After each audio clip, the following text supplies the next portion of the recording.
Engini ya John Herbert Nyanza omutuuze w'ebweyogerere mu Kira Municipality agamba nti kikulu nnyo omwana okutandika okusoma n'ennimi ennansi nga kino tekitandise leero wabula nabo y'ensoma y'emu gye baasomamu. Fwe twatandikira okusoma twatandikira mu nnimi zaffe ennansi ng'era omwana okutandika okubeera nti asoma olulimi lwe ategeera nnyo ky'asoma okugeza singa mama w'omwana abeera mu kyoli nga kitaawe Muganda atandika okuyiga okwogera atandikira ku lukyoli mother language. Nyanza agamba nti omwana atandise okusoma mu ngeri eno ategeera nnyo okukira omwana atandikidde ku nnimi engwira gamba ng'Oluzungu amasomero agasinga naddala gali mu bibuga lwe gateekako ennyesira. Kuba n'ennimi zennyini engwira ze twesibako ennyo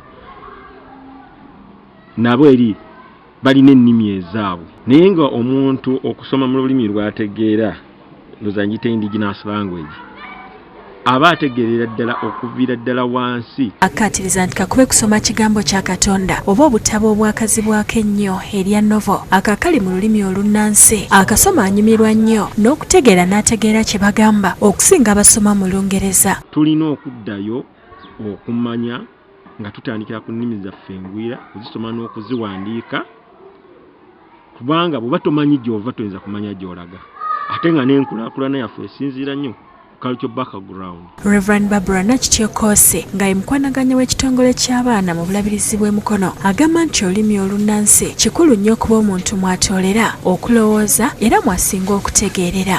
Olw'ensonga nti olulimi olunnansi omuntu mwalowooleza, omuntu mwalootera, omuntu mwasinga okutegeerera.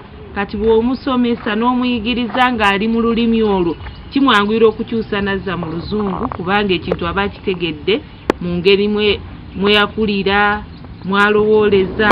Ate omusomesa Salongo Gerard Sebata agamba nti okusomesa abaana abato okuva ku myaka egitandika kirungi kuba omwana atandika okwogera n'okulowooza byonna byakola mu lulimi oluzaaliranwa. Otandika emyaka egitandika gino myaka 2-3 bagendera mu ssomero paka ku myaka nga 8-9 emyaka egy'ekibiina ekyokusatu kyandibadde kino nnyo osomesa abaana bano mu nnimi zaabwe enzaaliranwa. Kigambo kikulu nnyo olw'ensonga nti omwana oba omuntu yenna bw'aba afunye kyaddamu asooka kulowooleza mu lulimi olwategeera n'alyoka akizza mu lulimi olulala.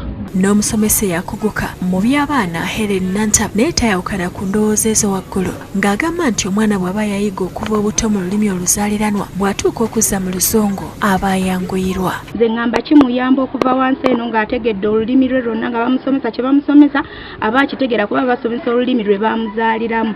Kati we batuukira wano okudda waggulu bakyusa Oluzungu baba bakyusa kiri kyamanyi mu Luganda nga bakizza mu Luzungu. Henry Nsubuga yakusakidde eggulire lino ku Ramkede TV.